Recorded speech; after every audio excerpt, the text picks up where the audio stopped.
Salmo 123. Ouçamos a leitura. A ti que habita nos céus, eleva os olhos.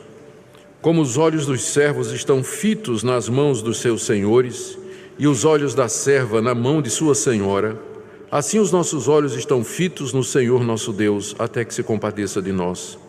Tem misericórdia de nós, Senhor, tem misericórdia, pois estamos sobremodo fartos de desprezo. A nossa alma está saturada do escárnio dos que estão à sua vontade e do desprezo dos soberbos. Até aqui a leitura da palavra de Deus. Oremos mais uma vez. Ó Deus bendito, que Teu Espírito Santo nos conduza na compreensão da Tua palavra e também na aplicação dela à nossa vida. Quero orar por aqueles que estão cansados de enfrentar hostilidade, escárnio e desprezo, e pedir que o Senhor renove as suas forças, pedir que o Senhor tenha misericórdia, e não somente deles, mas da Tua igreja, que no mundo todo sofre oposição do mundo, daqueles que não Te conhecem e que nos perseguem, ó Deus, sem causa. Pedimos que nos dês a graça de viver nesse mundo, enfrentando hostilidade e confiando em Ti, esperando o momento da libertação. É o que nós pedimos em nome de Jesus. Amém. Esse é o quarto salmo daquela coleção chamada Salmos de Romagem. Os salmos de romagem, conforme vimos, eram salmos que eram cantados pelos romeiros, no sentido bíblico, ou seja, aqueles peregrinos judeus que saíam de todas as partes onde moravam e 3 vezes ao ano faziam uma peregrinação para a cidade de Jerusalém, onde estava o tabernáculo e onde se ofereciam sacrifícios, ofertas e onde se cultuava a Deus. Lembremos que Deus havia determinado apenas um local de adoração para o seu povo e que era em Jerusalém, onde estava o tabernáculo que Moisés havia construído no deserto e por ordem de Deus e que Davi havia trazido até ali e erigido para o louvor da glória de Deus. E durante a peregrinação, aqueles judeus a caminho das festas cantavam e louvavam a Deus. Às vezes a jornada era longa, dependendo da distância a que moravam de Jerusalém. Havia perigos, havia salteadores, havia as dificuldades com o clima. Enfim, era uma viagem onde o peregrino experimentava toda sorte de sentimento. Medo, alegria, temor, hostilidade. E esses salmos, então, eles expressam todo esse tipo de sentimento e eles têm uma aplicação muito direta para nós, porque nós somos também como peregrinos a caminho da nossa Jerusalém celestial. A nossa vida aqui, ela é passageira. A Bíblia fala do nosso tempo aqui como sendo um tempo breve, um tempo de peregrinação, enquanto nós caminhamos para a Jerusalém celestial. O Salmo 123, que acabamos de ler, ele trata especificamente de que maneira nós podemos enfrentar a oposição que a gente enfrenta aqui nesse mundo, o escárnio, a zombaria da parte do mundo. O que fazer quando a gente não aguenta mais, quando nós estamos cansados da hostilidade e da perseguição que vem contra nós. É isso que esse salmo pretende responder e é isso que nós queremos ver na manhã de hoje. Vamos lembrar primeiro, ou tentar entender a situação em que o salmo foi composto. Muitos estudiosos acham que esse salmo foi composto bastante tempo antes dele ser colocado aqui no saltério pelo rei Davi para ser cantado. Esse salmo seria da época em que Israel teria voltado do cativeiro. Os irmãos lembram bem da história. Israel tinha passado 70 anos na Babilônia como escravos, cativos, por conta do juízo de Deus contra eles, por causa da idolatria. Depois de 70 anos, Deus levantou o espírito de Ciro, o persa, que era o imperador mundial, e ele libertou os cativos, e não somente os israelitas, mas também outros povos que estavam debaixo do cativeiro. Ele passou um decreto dando liberdade para que esses povos voltassem para a sua terra. E os judeus voltaram em grande número para a terra prometida, para a Palestina. Mas quando eles chegaram lá, encontraram a terra ocupada por outros povos, ocupada, no caso, pelos samaritanos, que era uma mistura de babilônicos e mesopotâmios com os judeus que tinham ficado lá, um pouco dos judeus que tinham ficado lá. Então eles casaram entre si se misturaram e adotaram uma religião que era uma combinação da religião dos babilônicos com a religião dos israelitas. Quando os judeus chegam, então a casa já está ocupada, já tem gente morando lá, a vizinhança toda era desse misto de gente, né, de samaritanos, e tinha também outros povos lá, os moabitas, os amonitas, e os judeus chegaram lá. E aí começou a oposição, começou a dificuldade. Havia, em primeiro lugar, uma briga política, né, pelo poder e pelo espaço. E os samaritanos e os moabitas e amonitas não queriam que Israel ficasse ali, embora a terra fosse de Israel, por direito. O rei Ciro havia liberado para que eles voltassem e ocupassem aquela terra. Mas os vizinhos não queriam. Os vizinhos não queriam aquele povo ali. E aí forjaram uma aliança de paz falsa, depois quebraram essa aliança, depois foram ao rei fazer queixa dos judeus, que os judeus eram um povo perigoso e que no passado eles já tinham se revoltado contra os impérios mundiais, e ameaças e emboscadas, e era uma situação de grande opressão para o povo de Deus, morando ali no meio de uma vizinhança que não queria que eles estivessem ali. E aí é nesse sentido, então, que eles elevam os olhos para Deus e pedem a Deus ajuda no meio daquela situação de hostilidade e de sofrimento. Aqui eles não aguentam mais o que é que eles estão passando. Mais adiante, esse salmo, ele passa a ser cantado pelos peregrinos, quando eles estão rumo a Jerusalém, lembrando da hostilidade do mundo, da perseguição que eles sofrem e esperando somente em Deus. E hoje nós cantamos esse salmo também. Hoje nós usamos esse salmo para expressar o nosso sentimento e a nossa oração a Deus. Esse salmo fala do povo de Deus sendo oprimido, sendo perseguido, enfrentando escárnio, oposição. Cristo nos avisou desse conflito desde o início. Ele disse: não vos maravilheis se o mundo vos odeia, porque se o mundo me odiou, também haverá de vos odiar. Jesus nunca nos iludiu a respeito disso. Nós somos uma minoria. Nós estamos indo contra a cultura dominante desse mundo.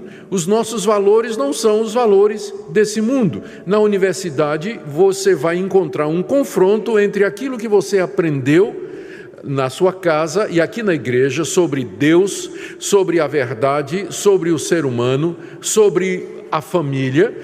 Vai ter um confronto entre isso que você aprendeu e aquilo que os seus professores ateus, marxistas, humanistas, esquerdistas vão dizer para você sobre família, sobre gênero, sobre sexo, sobre criação do mundo, sobre uma série de outras coisas que vão conflitar com você. E eu tenho certeza que muitos cristãos sabem o que é estar num ambiente hostil na universidade, onde às vezes o professor escolhe exatamente aquele jovem que ele sabe que é cristão e fica provocando, fica dando indireta, fica dizendo coisas que sabe que vai de encontro aquilo que o jovem pensa, não é? Escárnio, zombaria, ridículo. O jovem universitário, dependendo do ambiente em que ele está acostumado com isso, ele sabe o que é sofrer esse tipo de coisa. Ou então no ambiente de trabalho, onde você talvez, às vezes, o único cristão e os outros sabem que você é cristão.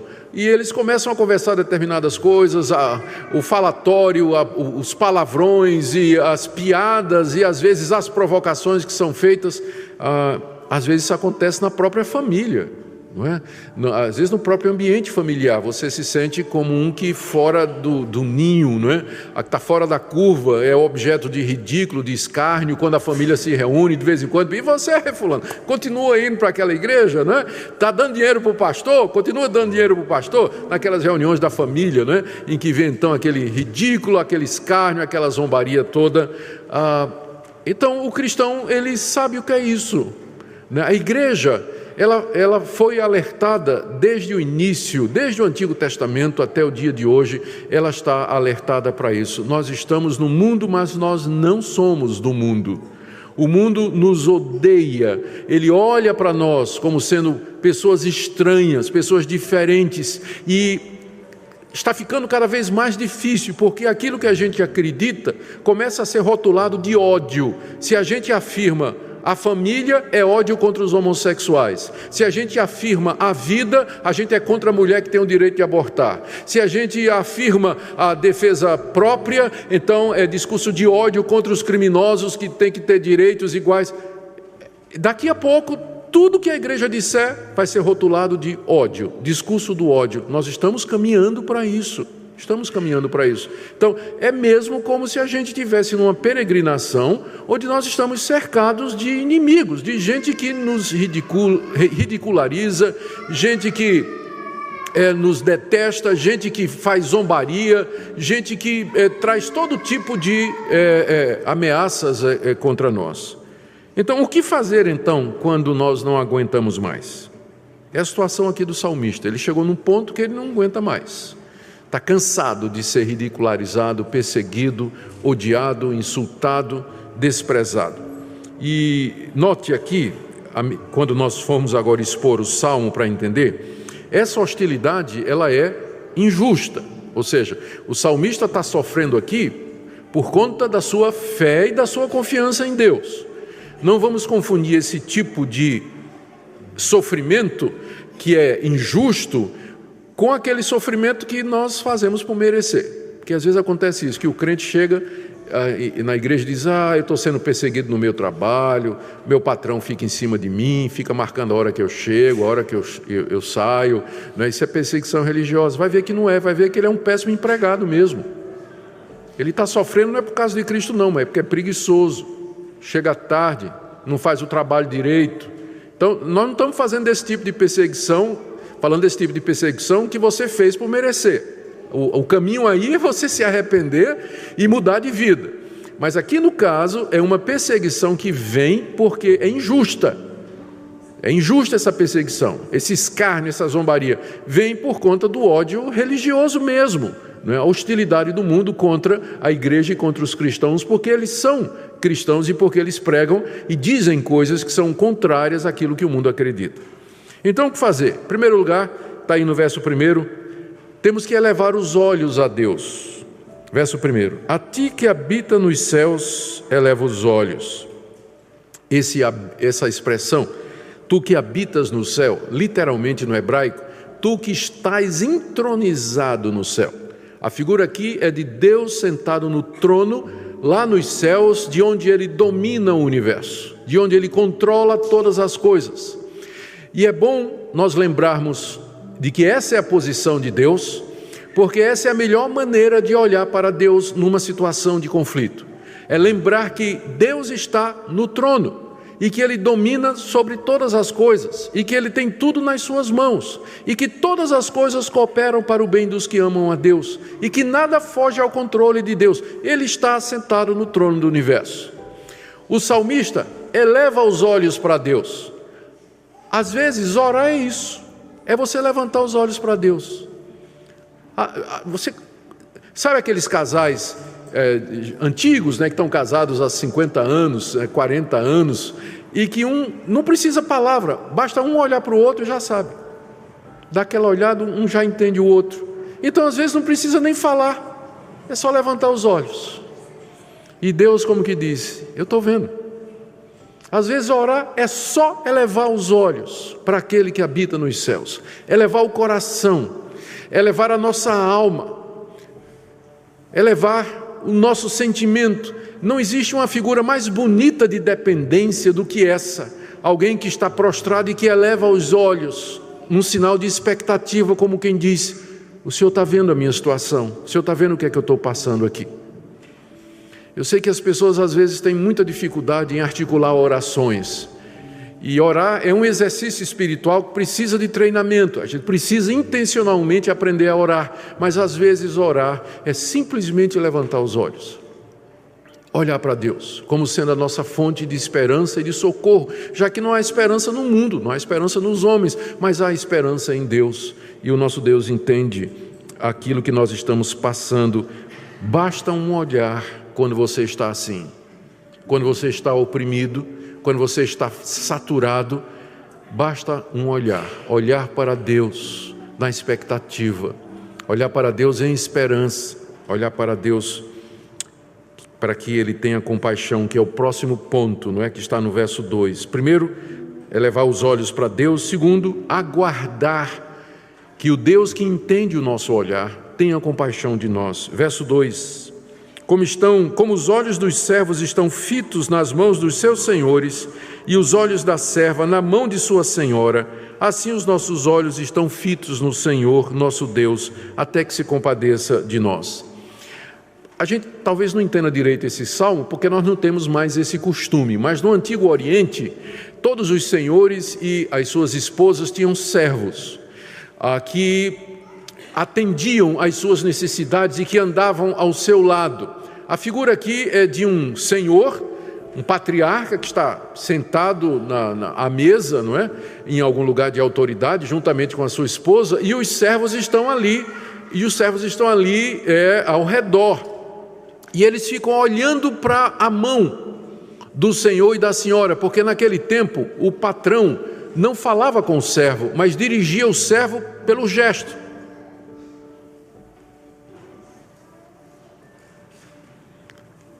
Dirigia o servo pelo gesto. E, portanto, a obrigação do empregado, do servo, é ficar olhando para a mão do patrão. O que é que o patrão vai me sinalizar? O que é que ele vai me dirigir? O que é que ele vai me comandar? Deus está sentado no trono, foi isso que nós vimos no verso 1. E nós aqui levantamos os olhos para Ele e nós olhamos para a mão dEle, esperando o que é que Ele vai fazer. Ele já viu a nossa necessidade, Ele já entendeu o nosso sofrimento, e a gente fica agora esperando que Ele nos proteja, esperando que Ele nos sustente, que Ele nos console e que Ele nos livre. Então, primeiro, quando passando por essa angústia, nós levantamos os olhos a Deus, oramos a Deus. Segundo, a gente espera para ver a resposta que Deus vai nos dar, exatamente como um empregado ficava olhando para a mão do patrão, para ver o que é que o patrão vai fazer. E o patrão, no caso o nosso Deus, vendo a nossa necessidade, Ele vai responder de duas maneiras. Primeiro, Ele pode tirar os nossos inimigos. Ele pode responder assim,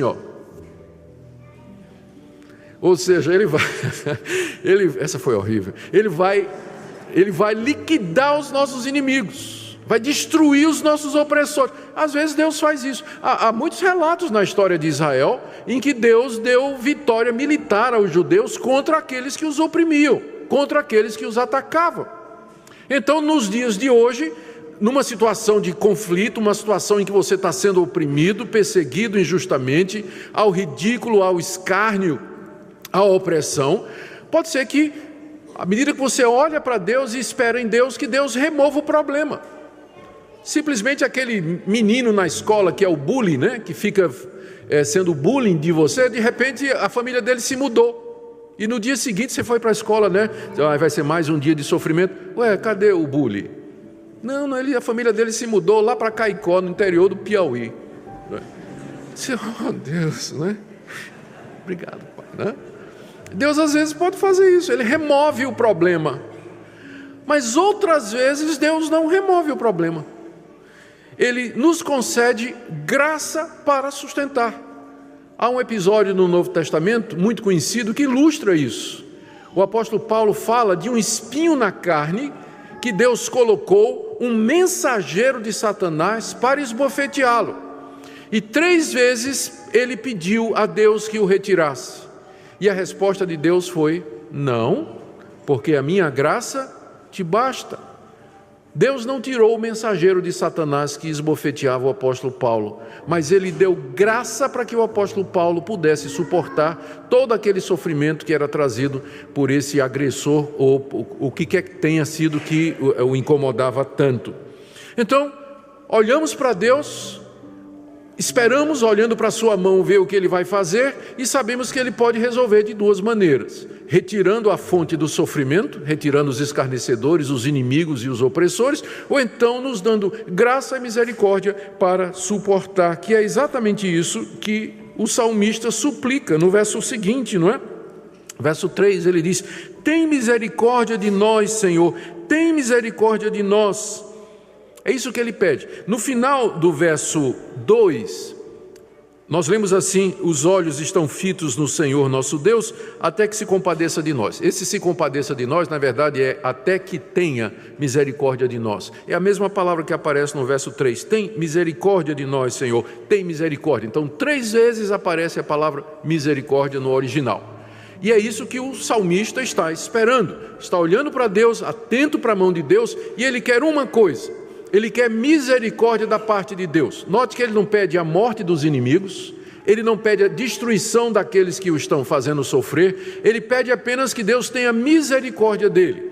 Misericórdia é uma atitude de compaixão e ajuda para alguém que não merece, para alguém que merecia exatamente o contrário. O salmista sabe que ele não merece nada de Deus, por isso que ele pede. Ele não diz assim: Deus, eu quero os meus direitos, eu quero que o Senhor faça justiça, essa pessoa está me perseguindo, eu estou sofrendo aqui injustamente, lá no meu trabalho, lá na minha escola, lá na universidade, na minha família, não é justo, eu sou teu servo, tenho te servido fielmente, então faz justiça, Senhor. Ele não está pedindo isso, ele está pedindo 3 vezes: misericórdia, misericórdia, misericórdia para mim.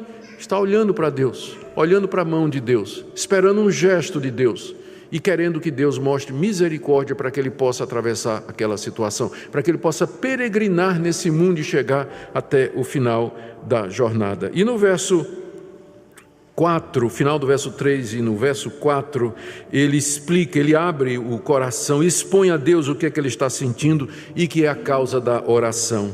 Final do verso 3, tem misericórdia, pois estamos sobremodo fartos de desprezo.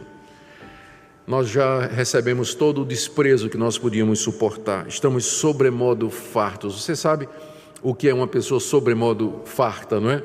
Acho que todo mundo aqui tem essa experiência. Você é convidado para um churrasco, não é? E chega lá, você come, não é? E quando chega a hora da sobremesa, não tem lugar mais, está lotado, você não aguenta, só de olhar para a sobremesa é melhor do mundo, mas só de olhar você já fica com náusea, né? Porque está sobremodo farto, está estufado lá. Essa é a figura aqui. Ele recebeu tanto desprezo que a alma dele está estufada, ele não tem mais lugar para mais nada, chegou no limite, ele foi até onde poderia ir. Mesma coisa no verso 4, a nossa alma está saturada. Todo mundo sabe o que é um pano saturado, né? Quando a gente vai limpar o chão, a gente usa lá o rodo, né, com aquela estopa. Quando ela está sequinha, ela vai absorvendo. Depois de um tempo, ela já está tão cheia que ela não está mais absorvendo água nenhuma. Ela está saturada, não aguenta mais água, né? Então a alma é como essa, a alma deles é como aquela estopa, aquele pano de chão que não aguenta mais nada, já saturou, está na hora só de espremer e tirar, porque entrar não entra mais nada. É assim que ele está se sentindo.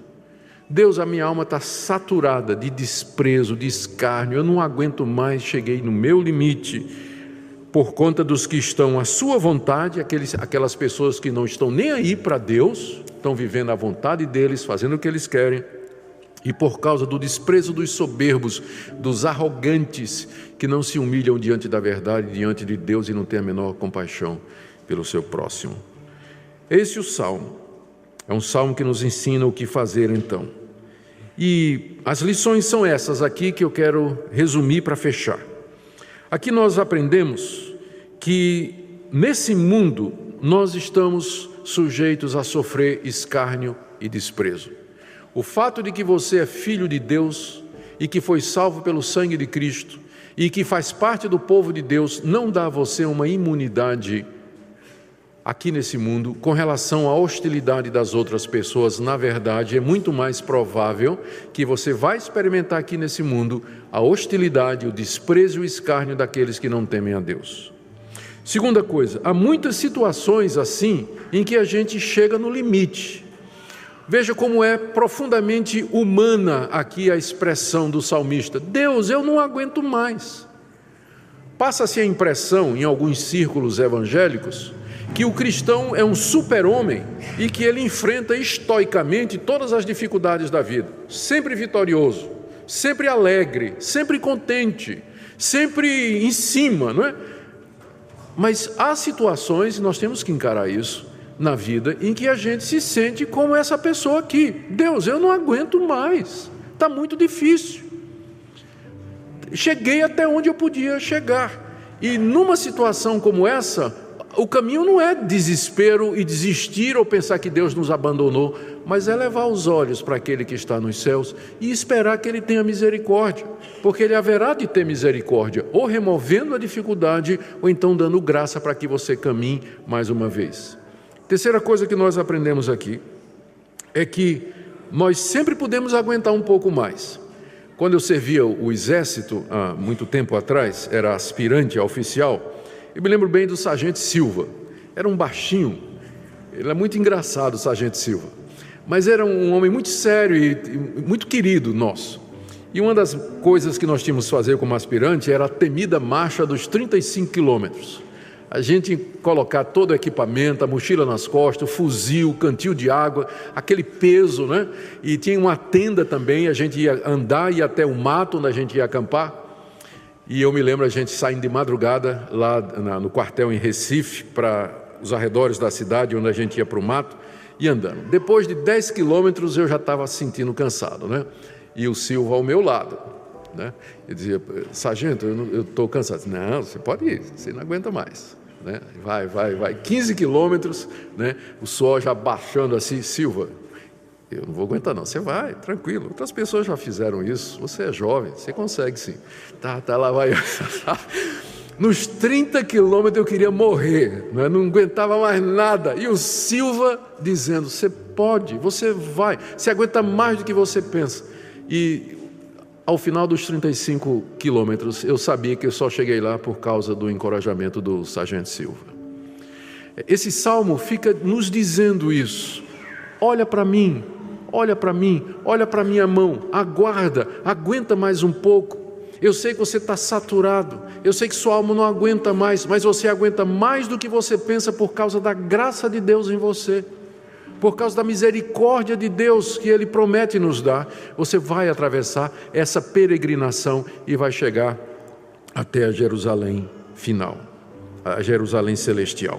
Por isso, meus irmãos, confiemos no nosso Deus. Eu termino com algumas aplicações práticas aqui. A primeira delas, eu queria que você, antes de aplicar esse salmo para você, que você verificasse de todo o coração se você às vezes não está do outro lado. As crianças às vezes são muito cruéis, e os adolescentes também. A maneira como eles zombam e fazem bullying com outros adolescentes que têm defeito físico, que têm um problema familiar, que não vai bem na escola, e às vezes até na própria igreja. Adolescentes de lares cristãos, eles não aprendem em casa a respeitar, amar e cuidar, mas são cruéis mesmo. E às vezes no Facebook, no WhatsApp ou qualquer outro meio de comunicação, fica postando esse tipo de coisa, de zombaria, de crítica, expondo outros adolescentes. Então, antes de você pensar que você é a vítima aqui, olhe se você não é responsável por isso. Talvez no trabalho você escolheu uma pessoa que você faz o alvo da sua zombaria. Ou talvez na sua família, alguém que você, sempre que você pode, você fica criticando ou trazendo escárnio ou ridículo, ou na igreja mesmo. Então, antes de você usar esse salmo como sendo a vítima, eu queria que você examinasse o seu coração e você dissesse a Deus, Deus, será que eu tenho sido responsável por trazer escárnio e desprezo para outras pessoas? Segunda coisa que nós temos que fazer, antes de você aplicar esse salmo a você, faça a seguinte pergunta: o escárnio e a zombaria que eu estou sofrendo, não será que fui eu mesmo que atraí? Por causa das minhas atitudes, por causa da minha falta de amor, por causa da minha crítica, por meu trabalho mal feito ou qualquer atitude outra, será que eu não estou simplesmente recebendo o castigo que eu mereço pelos erros que eu cometi? Feito isso, agora vamos olhar para o Salmo, pensando na situação descrita aqui. É um sofrimento injusto, é um sofrimento por conta da nossa fidelidade a Cristo e a Deus. Então, dito isso, o que é que você deve fazer? Eu queria que você lembrasse aqui e que você tomasse o modelo de Cristo como exemplo a ser seguido. Ninguém foi mais perseguido pelo mundo do que Jesus Cristo. E ninguém tão perseguido de forma tão injusta. ele sofreu o escárnio da sua família a princípio, dos seus amigos, irmãos que não acreditavam nele, dos seus vizinhos, da sua cidade local que não o aceitou, depois das autoridades religiosas. Finalmente ele foi rejeitado, entregue, traído e crucificado e abandonado pelos seus amigos e crucificado. E qual foi a atitude de Cristo em todo esse tempo? Exatamente essa atitude aqui. Esse salmo expressa bem o que o nosso Salvador fez quando ele sofria injustamente por você e por mim. Ele orava pelos seus perseguidores, ele se entregava à misericórdia de Deus. Teve uma hora que ele disse: eu estou cansado, Pai, se possível, passa de mim esse cálice. 3 vezes ele pediu ao Pai. 3 vezes misericórdia, tem misericórdia, Pai, misericórdia, misericórdia, passa de mim esse cálice. Mas ele teve que beber até o fim, por conta dos meus pecados e por causa dos seus pecados também. Se nós somos discípulos de Jesus, é assim que você vai enfrentar a hostilidade na universidade, na sua família e no seu trabalho. Eleva os olhos para aquele que está nos céus. Senhor, eu aguardo olhando para a tua mão, tem misericórdia de mim. Ore pelos seus inimigos, ore por aquelas pessoas e peça que Deus, na sua misericórdia, use tudo isso para a glória do nome dEle e para que você possa crescer e para que você possa aprender. Que Deus nos dê a graça, meus irmãos, de sermos como peregrinos que dependem do Pai Celeste aqui. Que nós sejamos discípulos de Cristo, nosso Salvador, que enfrentou tudo isso para nos redimir dos nossos pecados, para que nós sejamos sal e luz aqui nesse mundo tenebroso. Amém. Oremos. Eu oro, Pai, por aqueles que estão sendo injustamente perseguidos, desprezados, escarnecidos. Eu oro que o Senhor lhes dê renovação da esperança, que o Senhor lhes dê resiliência, que o Senhor lhes dê a graça de continuar a te servir apesar de toda oposição. Eu oro, Senhor, para que o Senhor nunca permita que nós sejamos instrumentos do mal, perseguindo pessoas, fazendo bullying, ridicularizando, oprimindo, assediando outras pessoas, mas sejamos, Senhor, instrumentos da Tua graça aqui nesse mundo. Abençoa a nossa igreja, nos ensina a perdoar, amar e ser instrumentos de bênção para todos. Em nome de Jesus. Amém.